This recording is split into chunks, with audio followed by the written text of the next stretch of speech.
मधुबन के बाबा, मधुबन के बाबा मुरली वाले, आपका क्या कहना, आपका क्या कहना। ओम शांति। 12/4/23 के मीठे मीठे बाबा के महावाक्य। मीठे बच्चे, ज्ञान अमृत है और योग अग्नि है। ज्ञान और योग से तुम्हारे सब दुख दूर, दर्द हो जाएंगे। ज्ञान अमृत है और योग अग्नि है। ज्ञान और योग से तुम्हारे सब दर्द दुख दूर हो जाएंगे। प्रश्न, कौन सा रस ज्ञान से प्राप्त होता है, भक्ति से नहीं? उत्तर, जीवन मुक्ति का रस। भक्ति से किसी को भी जीवन मुक्ति का रस नहीं मिल सकता।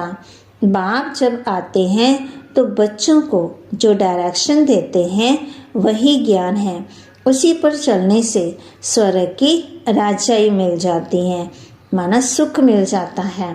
गीत, भोलेनाथ से निराला और कोई नहीं, मेरी बिगड़ी बनाने वाला और कोई नहीं।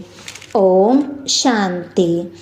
बच्चों का भोला बाबा बच्चों प्रति समझा रहे हैं। इसको कहा जाता है शिव भोला बाबा। हमेशा शिव को बाबा कहा जाता है। कोई चित्र देखे व ना देखे, परंतु याद करते हैं शिव भोलानाथ। शंकर व विष्णु व ब्रह्मा को भोलानाथ नहीं कहेंगे। भोला अक्षर कहने से मनुष्यों की बुद्धि में निराकार शिव बाबा का चित्र आ जाता है। अब तुम बच्चे प्रैक्टिकल में जानते हो। अब भोलानाथ बाबा कहने से भक्ति मार्ग वालों का कोई मुख मीठा नहीं होता है, बल कितनी भी महिमा करते रहे मुख मीठा नहीं होगा। अभी तुम बच्चे शिव बाबा को याद करते हो। शिव भोलानाथ बाबा कहने से मुख मीठा हो जाता है। शिव बाबा हमको पढ़ा करके स्वर्ग का मालिक बनाते हैं। बाबा कहने से बच्चों को प्रॉपर्टी भी जरूर याद पड़ती है। तुम बच्चे जानते हो वही शिव बाबा है। मनुष्य सृष्टि का बीज रूप भी उनको कहा जाता है। झाड़ का एक ही बीज होता है, तो मनुष्य सृष्टि रूपी झाड़ का भी वह एक ही बीज है, जिससे फिर मनुष्य सृष्टि रची जाती है। क्योंकि बाप हो गया ना, बाकी सब हुए उनके बच्चे। भक्तों का भगवान बाप एक ही है। भक्तों का भगवान बाप एक है। भक्त याद करते हैं भगवान को, परंतु पूरा जानते नहीं हैं। ये भी ड्रामा में नोंद है। बच्चों को इस ज्ञान और योग बल से सदा सुखी बनाए, मैं छिप जाता हूँ। बाबा कहते ज्ञान सागर भी एक ही है। जैसे वे पानी का सागर भी एक ही होता है, उनको बांटा गया है। ये इंडिया का सागर, ये फलाने का सागर, वास्तव में सागर तो एक ही है। सतयुग में इस सागर को बांट नहीं सकते, एक ही सागर होता है। जिससे तुम मालिक बनते हो ना, वहाँ इतने खंड थोड़ी रहते हैं। एक बाप की ही एक राजधानी रहती है। इसी भारत पर वर्ल्ड ऑलमाइटी अथॉरिटी का एक ही राज्य था। देवी देवताओं के राज्य को भगवान भगवती का राज्य भी कहते हैं। विलायत वाले गॉड गॉडेस कहते हैं, परंतु जानते नहीं कि वह कब राज्य करते थे, कैसे राज्य पाया। ज्ञान सागर एक बाप है, वही ज्ञान से सबकी सदगति करते हैं। अब तुम बच्चे जानते हो, हमारे सामने ज्ञान सागर बैठा है। उनसे ज्ञान गंगा निकल सारे विश्व को सदगति देती है। इसको ज्ञान अमृत भी कहते हैं। अमृत शब्द से ही भी पुजारी लोग चरण धोकर वे अमृत बनाए पीते हैं। वास्तव में उसको अमृत नहीं कहा जाता। आजकल दवाइयों का भी नाम अमृत रखा है, जिससे सब दुख दूर होते हैं। वह भी बात नहीं है। बाप बैठ बच्चों को योग सिखाते हैं। योग को अमृत नहीं कहा जाता। योग अग्नि से तुम्हारी सब बीमारियां 21 जन्मों के लिए दूर होंगी। इस जन्म की नहीं, इसमें तो अंत तक भोगते रहेंगी। यह है योग की बात। बाप कहते योग लगाओ तो तुम्हारी सब बीमारियां नष्ट होंगी, फिर कभी बीमार होंगे ही नहीं। तुम पुरुषार्थ करते हो बाप से हेल्थ वेल्थ लेने के लिए, वहाँ कोई बीमारी होती नहीं है। मैं तुमको ऐसे कर्म सिखलाता हूँ जो कभी बीमारी होगी नहीं। कहते हैं व्यास भगवान ने शास्त्र बनाए, परंतु ये तो सब ड्रामा में नूंद है। नाम पड़ गया ना व्यास का, ये बना बनाया ड्रामा है। जो भी तुमने देखा वह सब ड्रामा में नूंद है, अनादि बना बनाया है, ये बदल नहीं सकता है। भक्ति मार्ग में द्वापर से आरंभ हो जाता है। बाबा कहते बल कोई कितनी भी भक्ति करे, शास्त्र पढ़े, परंतु वापस तो नहीं जा सकते। सतो प्रधान से तमो प्रधान में जरूर आना है। इस कर्म क्षेत्र से बाहर कोई जा ही नहीं सकता। तुम जानते हो हम सतो प्रधान थे, अब हम तमो प्रधान बने हैं। ड्रामा सार बनना ही है। भक्ति मार्ग में रात शुरू हो अंधियारा हो जाता है। पहले इतना अंधियारा नहीं होता है जितना अभी है। रात को भी पहले सतो प्रधान फिर सतो रजो तमो कहा जाता है। धीरे धीरे कला कम होती होते घोर अंधियारा हो जाता है। अभी सृष्टि पर बेहद का ग्रहण है, एकदम घोर अंधियारा है। इस चंद्रमा की बात नहीं है, ये सारे विश्व की बात है। रावण का ग्रहण लगा हुआ है। द्वापर से लेकर सारे विश्व को ग्रहण लगना शुरू होता है। थोड़ा थोड़ा लगता जाता है। 2500 वर्ष लगता है ना, जबकि अंत में भारत बिल्कुल ही काला हो जाता है। अभी तो बिल्कुल ही घोर अंधियारा है। घोर सोचरा अर्थात दिन बनाने वाला बाप है, पतित को पावन बनाने वाला बाप है। माया रावण फिर रात घोर अंधियारा बनाती है। भक्ति करते भगवान को याद करते ही आते हैं। भगवान को तो याद नहीं करेंगे ना। बाबा बच्चों को समझा रहे हैं। सर्वव्यापी के ज्ञान वालों को समझाना चाहिए कि गॉड फादर इज वन है। वह है मनुष्य सृष्टि का बीज रूप, बाकी सब है रचना। रचना की ऐसी महिमा कभी हो ही नहीं सकती। अगर कोई आत्मा सो परमात्मा कहे तो उनकी महिमा गाई नहीं जा सकती। गायन उस एक बाप का ही है। वह पतित पावन मनुष्य सृष्टि का बीज रूप, सत्य, चेतन, आनंद का सागर, ज्ञान का सागर। कोई भी मनुष्य की ये महिमा हो ही नहीं सकती है। बाप कहते ज्ञान से जीवन मुक्ति का रस 1 सेकंड में आ जाता है। भगवान आवाज गीता में है ना, यज्ञ तप तीर्थ आदि करना, वेद शास्त्र पढ़ना, ये सब भक्ति मार्ग है। इनसे कोई भी मेरे पास आ नहीं सकता। पिछाड़ी में सबको पाठ बजाने आना है। गॉड फादर इज वन, वही कर्ण करावन हार है।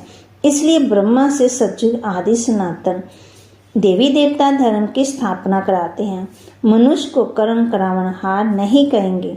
गॉड को ही क्रिएटर डायरेक्टर कहा जाता है। बच्चों को डायरेक्शन देते रहते हैं। डायरेक्शन को ज्ञान कहा जाता है। तुम बच्चों को खुद बैठ समझाते हैं। आत्मा इन आँखों से देखती है, बुरकुटी के बीच में रहती है, मुख से बोलती है। परमपिता परमात्मा भी जब आए तब तो मुख से ज्ञान सुनाए। कहते हैं मैं इस रथ में रथी हो बैठा हूँ, तुमको सहज राजयोग सिखाता हूँ। तुम राज ऋषि हो। ऐसा कोई मनुष्य नहीं जो कहे कि हे लाडले बच्चे तुम राज ऋषि हो। सिवाय बाप के कोई की ताकत नहीं है बात करने की। बाप भी कहते हैं हे मीठे बच्चे, प्यारे बच्चे। इनकी आत्मा भी सुनती है ब्रह्मा की। इनको भी कहते हैं हे बच्चे तुम राज ऋषि हो, तुमको राजाई के लिए हमें शिक्षा देनी है। 5000 वर्ष पहले मैंने तुमको शिक्षा दी थी। हर 5000 वर्ष के बाद हम शिक्षा देने आते हैं। ऐसे कोई साधु संत आदि कह न सके। बाप ही समझाते हैं। उनको खवैया भी कहते हैं। बरोबर तुमको विषय सागर से निकाल क्षीर सागर में ले जाते हैं। मन दुख से निकाल सुख में ले जाते हैं। तुम बड़े आराम से बैठे रहेंगे। अब तुम जानते हो। बाप कहते हैं मैं ब्रह्मा तन में प्रवेश करता हूँ। ये ब्रह्मा सरस्वती विष्णु का रूप बनते तुम विष्णुपुरी के मालिक बनते हो ना। ये है गुप्त बातें, तुम बच्चे ही जानो और न जाने कोई। पहले पहले जब कोई आते हैं तो उनको समझाना चाहिए कि गॉड फादर इज वन, तो जरूर, बाकी इतने सब उनके ढेर बच्चे हैं। परमपिता परमात्मा एक ही है, वह है मनुष्य सृष्टि का बीज रूप, सभी भक्तों का भगवान, सबको सुख देते हैं। यहाँ कलयुग में तो बहुत दुखी हैं। मनुष्य त्राई त्राई करते रहते हैं। सच्चू में दुख की बात ही नहीं है। यहाँ तो सारी दुनिया में ढेर मन भक्त हैं। ये मंदिर मस्जिद आदि सब भक्ति मार्ग की सामग्री है। सच्चू में ये होते नहीं है। ये है भक्ति कलट, वह है ज्ञान कलट। जब रात शुरू होती है तो पहले पहले सोमनाथ का मंदिर बनाते। तो तुम्हारे पास जब कोई आते हैं ना तो पहले पहले उन्हें समझाओ कि गॉड इज वन। भारत में ही गाते हैं ना तुम माता पिता हम बालक तेरे। ये है मदर फादर कंट्री। जगदम्बा जगत पिता दोनों है ना। दिलवाड़ा मंदिर भी एक्यूरेट बना हुआ है। लक्ष्मी नारायण का चित्र मंदिरों में एक्यूरेट बना हुआ है, लेकिन ओरिजिनल चित्र तो निकाल ना सके। कोई एक्टर का चित्र ले फिर बनाते हैं। उन्होंने तो राज्य किया। सतयुग में मनुष्य कहते भी हैं सतयुग में लक्ष्मी नारायण का राज्य था। लक्ष्मी नारायण के बचपन की कोई हिस्ट्री है ही नहीं है, राधे कृष्ण की है। श्री कृष्ण जन्माष्टमी मनाते हैं, फिर नारायण अष्टमी कहाँ गई? श्री कृष्ण को फिर द्वापर में ले गए। राधे कृष्ण को प्रिंस प्रिंसेस हैं, दोनों अपनी अपनी राजधानी में रहते हैं। जरूर स्वयंवर हुआ होगा तब राजगद्दी पर बैठे होंगे। राधे कृष्ण का राज्य तो है ही नहीं, सूर्यवंशी और चंद्रवंशी घराना है। बाबा देखो हम बच्चों को कितना सरल रीति से समझाते हैं। चंद्रवंशी में तो सूर्यवंशी श्री कृष्ण आ न सके, बड़े बड़े मुंज गए हैं ना। तो पहले पहले समझाना है कि गॉड फादर एक है, वह होते हद के फादर। ये है बेहद। स्त्री रची, फिर स्त्री से बच्चे पैदा किए, स्त्री को अडॉप्ट किया, जन्म नहीं दिया। बेहद का बाप भी कहते हैं मैं इनमें प्रवेश कर अडॉप्ट करता हूँ। भगवान ने सृष्टि कैसे रची ये किसी को पता ही नहीं है।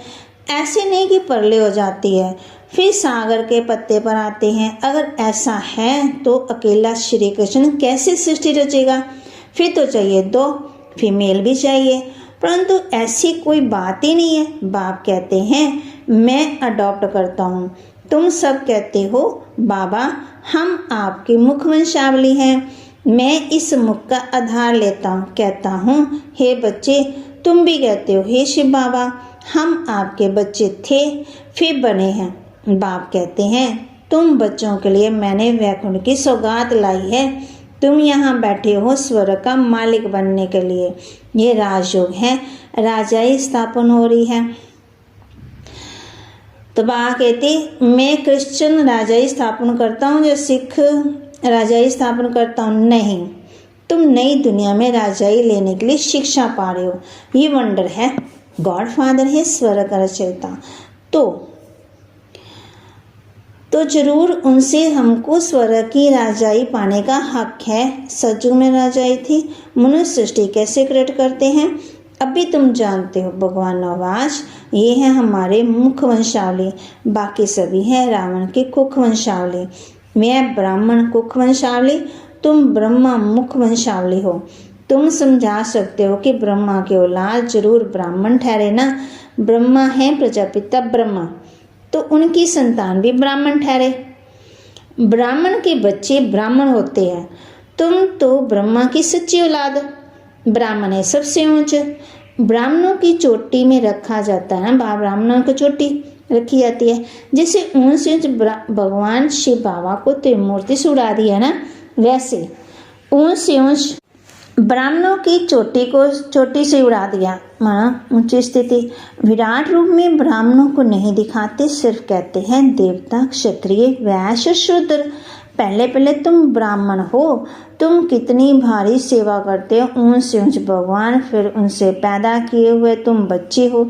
शिव बाबा तो नई सृष्टि पर आते नहीं, तुम आते हो। शिव बाबा कहते हैं मैं तुमको राज्य देता हूँ, फिर मेरा नाम ही गुम हो जाता है, मैं छिप जाता हूँ। मैंने क्या किया? मैंने सृष्टि रची, ये कोई नहीं जानते। दुखी को सुखी बनाया, पति से पावन बनाया, ये नहीं जानते।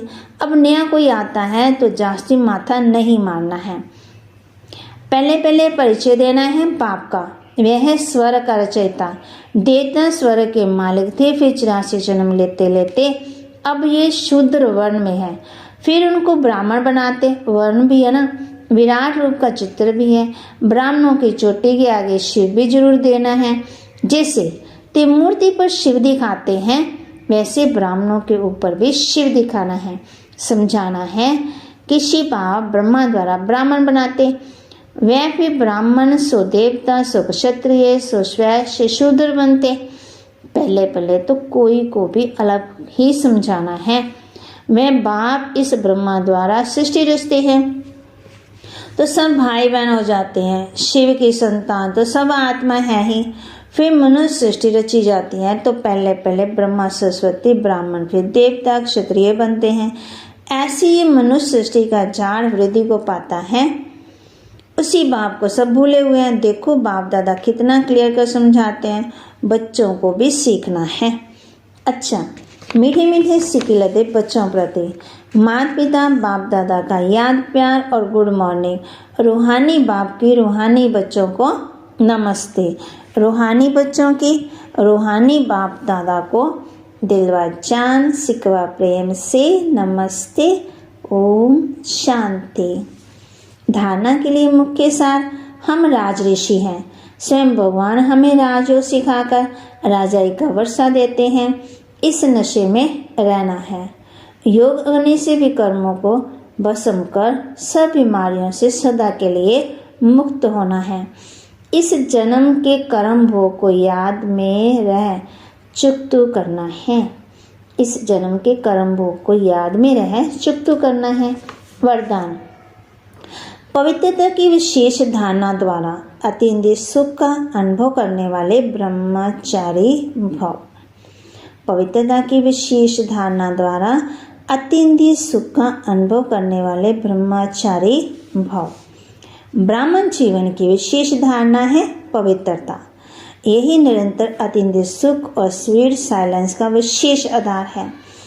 पवित्रता सिर्फ ब्रह्मचर्य नहीं, लेकिन ब्रह्मचारी और सदा ब्रह्मचारी अर्थात ब्रह्मा बाप के आचरण पर हर कदम चलने वाले संकल्प, बोल और कर्म रूपी कदम ब्रह्मा बाप के कदम ऊपर कदम हो।